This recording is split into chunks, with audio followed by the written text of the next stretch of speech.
Hello everybody, आप सबका मेरे चैनल डीजी वेदा में बहुत बहुत स्वागत है। तो आज हम लोग आज के वीडियो में देखेंगे कि सर्कुलर मोशन क्या होता है, लॉज ऑफ मोशन क्या होता है, इनर्शिया, फोर्स और मोमेंटम के बारे में आज के वीडियो में जानेंगे। इससे पहले जो मैंने 3 वीडियो डाला है उसमें मैंने बता दिया है एसआई यूनिट के बारे में बता दिया है। उसके बाद फिर पिछले लेक्चर में मैंने बताया था एक्सेलरेशन, वेलोसिटी, डिस्प्लेसमेंट, ये सब मैंने पिछले वीडियो में बता दिया था। उसी सीरीज में उसके बाद का जो टॉपिक है वो आज हम लोग डिस्कस करने वाले थे। चलिए एक एक करके आज हम डिस्कस करते हैं। तो सबसे पहले आज हम लोग पढ़ेंगे सर्कुलर मोशन। सबसे पहले हम लोग जानेंगे कि सर्कुलर मोशन क्या होता है। तो जैसा कि आप जानते होंगे कि स्ट्रेट लाइन मोशन, कोई भी बॉडी अगर स्ट्रेट लाइन में मूव करे तो उसको स्ट्रेट लाइन मोशन बोलते हैं। वैसे ही कोई बॉडी अगर सर्कुलर ट्रैक पे मूव करे तो उसको हम लोग सर्कुलर मोशन बोलते हैं। इसमें एक चीज़ फिक्स होता है कि उस जो बॉडी मूव कर रही हो उसका जो सेंटर से जो डिस्टेंस है उसको आर बोलते हैं, वो फिक्स होता है। और इस केस में हम लोग एक नया फॉर्मूला डिराइव करते हैं, उसको बोलते हैं v बराबर आर ओमेगा। ओमेगा जहाँ क्या होता है, ओमेगा होता है एंगुलर वेलोसिटी, एंगुलर वेलोसिटी। जहाँ तक इसकी एसआई यूनिट की बात है तो इसका एसआई यूनिट होता है रेडियन पर सेकेंड। जैसे लीनियर वेलोसिटी का यूनिट होता है मीटर पर सेकेंड, वैसे इसका यूनिट होता है रेडियन पर सेकेंड। तो ये तो था सर्कुलर मोशन के बारे में। अब सर्कुलर मोशन का मैं कुछ प्रैक्टिकल एग्जांपल आपको बताना चाहता हूँ। जैसे कि आप किसी भी पार्क में जाते हो या कहीं पे रोड पे ही सर्कुलर जो ट्रैक होता है वहाँ पे जब आप मूव करते हो तो उस केस में सर्कुलर मोशन देखने को मिलता है। तो इसीलिए सर्कुलर मोशन पढ़ना बहुत ज़रूरी है कि उन सब चीज़ों वो उस जगह पे जाए तो हमें सर्कुलर मोशन का नॉलेज होना चाहिए। कई जगह पे लिखा हुआ रहता है कि जब आप सर्कुलर मोशन में मूव कर रहे हैं तो अपना स्पीड को लिमिट कर दे, अदरवाइज आप वहाँ पे स्कीड कर सकते हैं और गिर सकते हैं। तो सर्कुलर मोशन का नॉलेज रोड डिजाइनिंग वगैरह में बहुत इंपॉर्टेंट होता है। वो हायर क्लासेस में पढ़ना है, 11th क्लास के मैकेनिक्स में। तो आप पढ़िएगा। अभी बस इतना जानना जरूरी है, ये जो मैं बताया v बराबर आर ओमेगा, ये जानना बहुत ज़रूरी है। इससे कई बार न्यूमेरिकल पूछ दिया जाता है, आपका एंगुलर वेलोसिटी दे देगा और लीनियर वेलोसिटी पूछेगा, और फिर लीनियर वेलोसिटी देने के बाद कई बार एंगुलर वेलोसिटी पूछ देता है और रेडियस आपको प्रोवाइडेड होगा। तो ये वाला केस मैंने डिस्कस कर दिया सर्कुलर मोशन का। अब इसके बाद आते हैं laws of motion. Laws of motion से पहले मैं इनर्शिया के बारे में डिस्कस कर लूँगा, क्योंकि फर्स्ट लॉ ऑफ मोशन जो न्यूटन का है वो इनर्शिया पे बेस्ड है। इनर्शिया जिसको हिंदी में जड़त्व बोलते हैं। तो जड़त्व के बारे में मैं जड़त्व का सबसे पहले परिचय कराना चाहता हूँ कि जड़त्व होता क्या है। कोई भी बॉडी अपना जो सिचुएशन है उसको बनाया हुआ रखना चाहता है, उस प्रॉपर्टी को इनर्शिया बोला जाता है, उस गुण को इनर्शिया बोला जाता है। जैसे कोई बॉडी अगर मोशन में है तो मोशन में ही रहना चाहता है, कोई बॉडी अगर रेस्ट में है तो रेस्ट में ही रहना चाहता है, जब तक कि उस पर कोई बाहरी असंतुलित बल कार्य न करे। मतलब बाहर से उस पर फोर्स लगा के उसका जो सिचुएशन, प्रेजेंट सिचुएशन उसको चेंज ना करे, तब तक वो खुद चेंज नहीं होना चाहता है। इस प्रॉपर्टी को हम लोग बोलते हैं इनर्शिया। इनर्शिया जो है वो फर्स्ट लॉ ऑफ न्यूटन का जो मोशन है उसका बेसिस बनता है कि कोई भी बॉडी या तो रेस्ट में रहना चाहती है या मोशन में रहना चाहती है, जब तक कि उस पर कोई बाहरी या संतुलित बल कार्य न करे। आपके एनसीईआरटी में ये पढ़ना है तो उसको आप उसका डेफिनेशन वगैरह अच्छे से देख लीजिएगा। मैं यहाँ पे फिजिकल सिग्निफिकेंस या एवरीडे लाइफ में जो फिजिक्स का यूज होता है उसको मैं एम्फेसाइज करूँगा। तो मैं अभी आपको सबसे पहले बताऊंगा इनर्शिया के 2-3 एग्जांपल, जिससे आपको इनर्शिया का कॉन्सेप्ट क्लियर हो जाए। सबसे पहले मैं बताऊंगा कि जैसे बस या बाइक में सब लोग बैठे होंगे तो वो जानते होंगे कि जब ब्रेक लगता है तो हम लोग आगे की ओर झुक जाते हैं। उसका रीज़न ये होता है कि जब हम लोग बैठे हुए हैं इस टाइप से, ऐसे बैठे हुए हैं, ब्रेक लगाने बस में बैठे हुए हैं, तो जो हमारा पैर है ये बस के फ्लोर के कांटेक्ट में होता है। बस अगर ऐसे आगे की ओर जा रही है या हम ऐसे बैठे हुए हैं तो हम आगे की ओर मूव हो जाते हैं। एक्चुअली में होता क्या है कि ई मोशन के कारण, फॉरवर्ड मोशन के कारण हमारा जो पैर है ब्रेक लगाने पे इसके साथ ही रेस्ट में आने लगता है, रेस्ट में आ जाता है। लेकिन ये जो हमारा अपर बॉडी है पहले से ही मोशन में था इधर इस डायरेक्शन में, और ये क्या होता है, ये रुक जाता है, लेकिन ये नहीं रुक पाता उतना जल्दी रेस्ट में आ नहीं पाता है। इसलिए जब ब्रेक लगता है तो हम आगे की ओर झुक जाते हैं। तो सबसे अच्छा एग्जांपल है कि ब्रेक लगना बाइक में भी लगता है तो हम आगे की ओर झुक जाते हैं, क्योंकि जब बाइक में हम चलते हैं तो हमारा पैर पैडल पर रहता है। तो वो क्या होता है, पैर पैडल पर रहने के कारण नीचे वाला जो हमारा पैर है वो स्टैटिक में आ जाता है, वो रुक जाता है, लेकिन बॉडी कंटिन्यू उस टाइम भी मूवमेंट में रहती है, तो आगे की ओर हम लोग झुक जाते हैं। तो ये इनर्शिया का सबसे अच्छा एग्जांपल है। एक एग्जांपल और मैं आपको बताता हूँ कि जब कभी आप रोड पे चल रहे होंगे, छोटा नाला आ गया या नली आ गया, कुछ भी आ गया, उस टाइप को अगर पार करना तो थोड़ा सा पहले आप मोशन बनाते हैं, फिर उसको जंप कर जाते हैं। तो ये भी इनर्शिया का सबसे अच्छा एग्जांपल है। या फिजिकल इंड्योरेंस टेस्ट में कई बार हाई जंप लॉन्ग जंप रहता है, तो ये सब जंप करने से पहले हम उसको रन अप लेते हैं, उसके बाद वो पूरा हो पाता है। उसके बाद उसको लॉन्ग जंप करना हो तो लॉन्ग जंप करते हैं, हाई जंप करना, विदाउट रन अप कोई लॉन्ग जंप या हाई जंप नहीं कर सकता है, उसके लिए एक मोमेंटम बनाना जरूरी होता है। ये भी इनर्शिया का एग्जांपल है कि अगर हमको जंप करना है तो एक मोशन वाला इनर्शिया हम बनाते हैं, जब रेस्ट में रहना हो तो रेस्ट वाला रहता है, उस टाइम हम मोशन वाला इनर्शिया बना को हम वो जंप कर जाते हैं।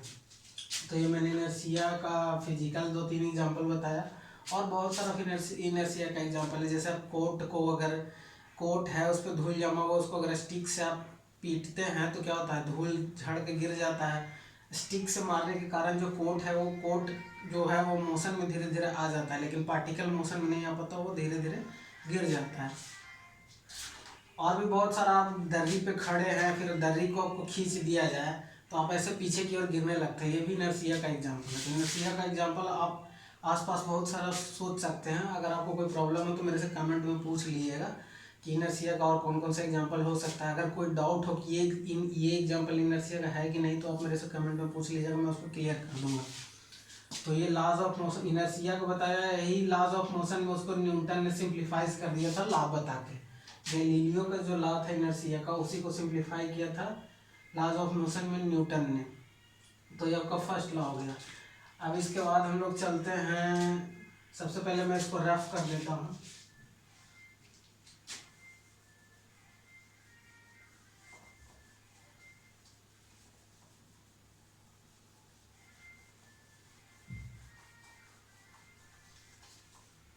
तो चलिए आगे हम लोग फोर्स की ओर चलते हैं। फोर्स के बारे में देखिए, फोर्स का कोई भी बॉडी है उसको अगर मूव कराना हो तो उसके लिए हमको फोर्स लगाना पड़ता है, या कोई भी बॉडी को रोकना हो तब भी हम लोग को फोर्स ही लगाना पड़ता है।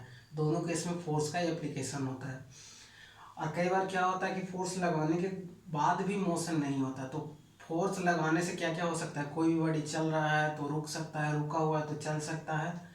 और फोर्स लगाने से अगर वह स्टैटिक में है लेकिन उतना फोर्स नहीं लगा जितना कारण से वो मूव हो सकता, तो रेस्ट में भी रह सकता है। जैसे मैंने बोर्ड पे फोर्स लगाया, लेकिन इस देखिए मैं अपना पूरा ताकत लगा रहा हूँ फिर भी बोर्ड में मोशन नहीं हो रहा। क्यों नहीं हो रहा, क्योंकि पीछे दीवार है।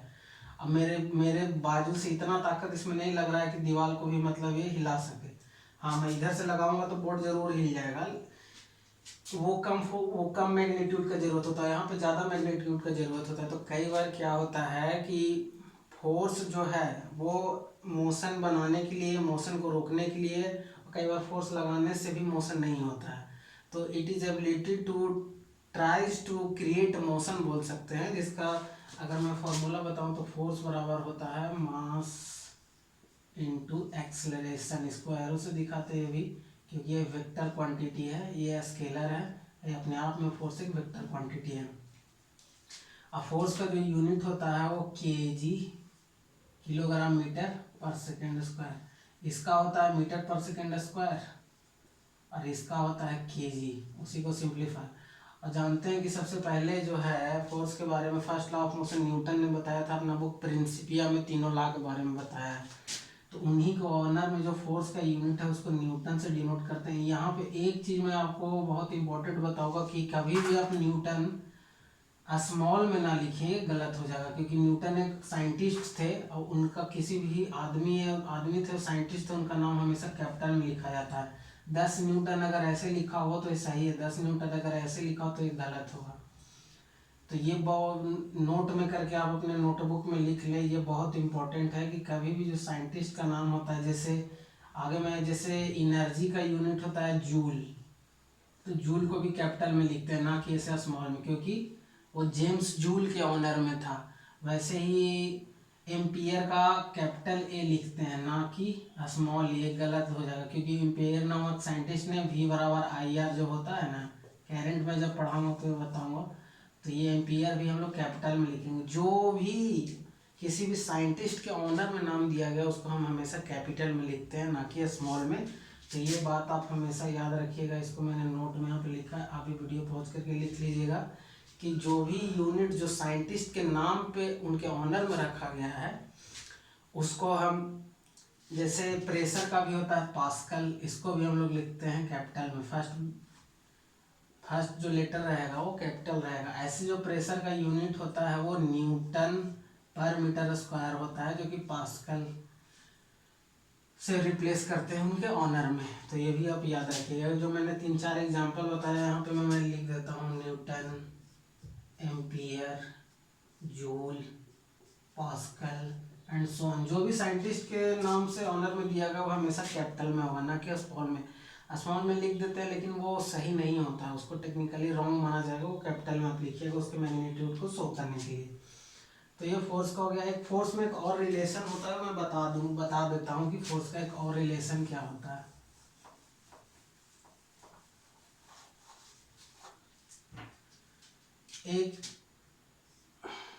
एक newton is equal to 10⁵ dyne होता है। न्यूटन जो बड़ा यूनिट है और डाइन है छोटा यूनिट है, ये CGS में है। जब मैंने फर्स्ट लेक्चर पढ़ा था उसमें सब बताया हूँ, CGS, SI, FPT, FPS, foot pound second, ये सारा मैंने उसमें डिस्कस किया, तो वो वाले आप लेक्चर जाकर देख सकते हैं। तो ये आप याद रखिएगा, एक newton is equal to 10⁵ dine.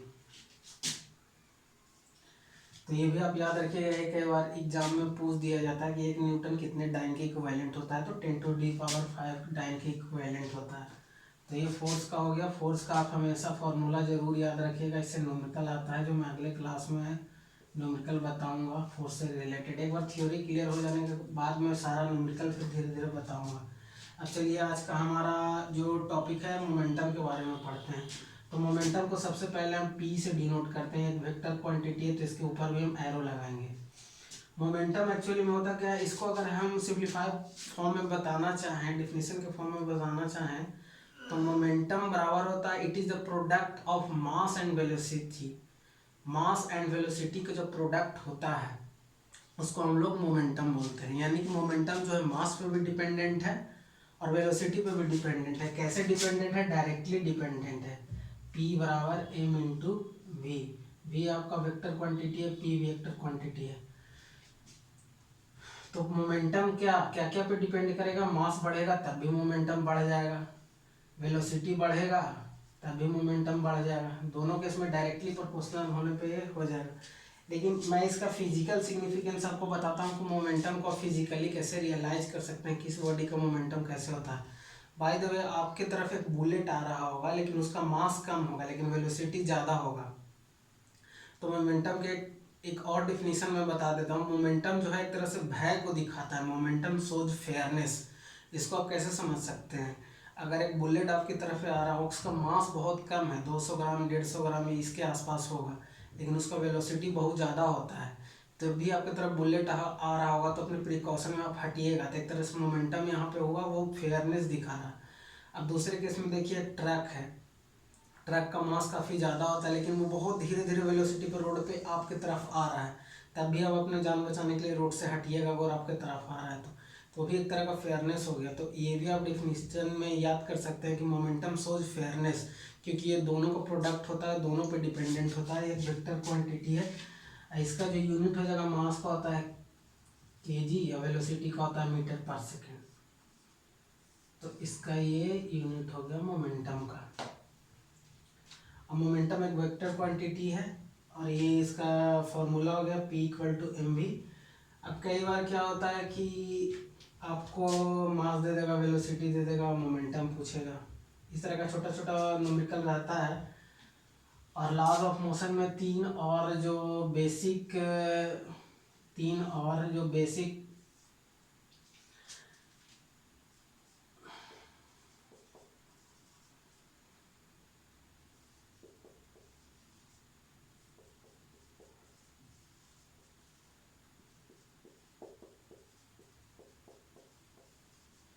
ये जो तीनों फार्मूला मैंने लिखा है, ये तीनों फार्मूला का भी इसमें यूज होता है। कई बार क्या होता है कि आपको यू दे देगा, एक्सेलरेशन दे देगा, तब आप वी निकाल लीजिएगा, वी यहाँ पे पुट करके फिर यहाँ पे रखिएगा तो न्यूमेरिकल सॉल्व होगा।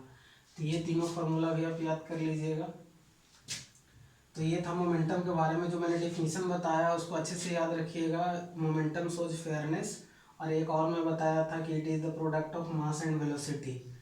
तो ये तो था, ये मैंने जो पूरा ये आज मेरा 4th लेक्चर था, इसमें मैंने जो जो टॉपिक बताया है वो अभी तक ये सब है। सर्कुलर मोशन हो गया, लॉज ऑफ मोशन हो गया, इनर्शिया हो गया, फोर्स हो गया और मोमेंटम हो गया। इससे रिलेटेड अगर आपको कोई भी प्रॉब्लम हो तो प्लीज़ कमेंट बॉक्स में बताइए, मैं उसको क्लियर कर दूंगा। और ज़्यादा कमेंट रहा, ज़्यादा अगर क्वेरी रहा तो मैं उससे रिलेटेड एक फिर से वीडियो बना दूंगा और मैं उसको फिजिकली सिग्निफाई करूंगा, फिजिकली बताऊंगा कि उसको आप कैसे आसपास से रिलेट करके समझ सकते हैं। फिजिक्स को जब तक आपको रिलेट नहीं कीजिएगा तब तक आपका कॉन्सेप्ट क्लियर नहीं होगा। मोमेंटम को एकदम इमेजिन कीजिए, जैसे मैंने बताया है कि मोमेंटम शोज फेयरनेस। फोर्स को इमेजिन कीजिए, इनर्शिया को इमेजिन कीजिए।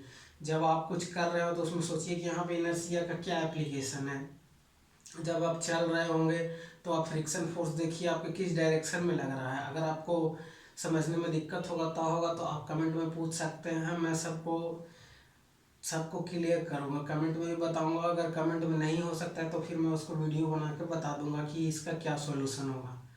तो अगर आपको मेरा वीडियो अच्छा लगता हो तो इस चैनल को डीजी वेदा जो मेरा चैनल है इसको आप लाइक कीजिए, शेयर कीजिए और सब्सक्राइब कीजिए। और बेल आइकन ज़रूर दबाइएगा कि जब भी मैं वीडियो अपलोड करूँ तो आपको इन्फॉर्मेशन मिल जाए। और अगर कोई भी टेक्निकल खराबी हो, जैसे लाइट अच्छा नहीं आ रहा हो या मेरा साउंड अच्छा नहीं आ रहा है या जो मैं लिख रहा हूँ वो नहीं समझ में आप लोग को आ रहा हो, तो ज़रूर कमेंट में बताइए, मैं उसको ठीक कर दूँगा। तो वीडियो देखने के लिए आपका बहुत बहुत धन्यवाद। आपका दिन शुभ हो।